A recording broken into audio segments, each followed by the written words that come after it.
ஜோதி பிரகாசமாய் ஆதியாய் உலகெல்லாம் ஜோதி பிரகாசமாய் அகிலம் நிறைந்த குருவே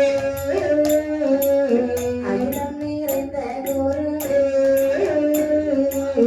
அதிநமோ நாராயண மனுட கிருபையா அதிநமோ நாராயண மனுட கிருபையா அடியோமே பாடுதற்கே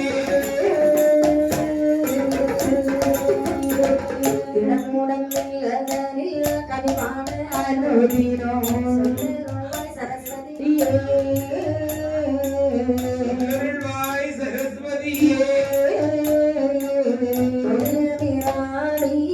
சுந்தரி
அகத்திய முனி அப்படி அப்படி ஆதி கருக்கண்ட பகவானுக்கு ஆண்டவனாருக்கு பாதபூஜை செய்வது வழக்கம். தமிழ் முனிவர் என்று கண்டறியப்பட்ட அகத்திய மாமுனிவர் அப்படி தினந்தோறும் கங்கையிலே இவர் சென்று என்ன செய்வார் என்றால் அப்படி பொதிகை மாமலை உச்சியிலே இருந்து தினந்தோறும் பகவானுக்கு பாதபூஜை செய்து வருவதே வணக்கம். அன்றாட அகத்திய மாமுனிவருடைய பக்தியினுடைய வேலை பணிவிடை. பணிவிடை. அம்மா ஒரு நாள் தினத்திலே சரி பகவானுக்கு பாதபூஜை செய்ய வேண்டும் என்று சொல்லி இந்த முனைப்போடு அகத்திய முனிவர் அவன் செலகட்டியும் கமண்டலமுமாக அப்படி வந்து கொண்டிருக்கின்றார். அம்மா எங்கம்மா வருகின்றார்? கங்கை நதி ஓரத்திலே வருகின்றார். சரிதான்.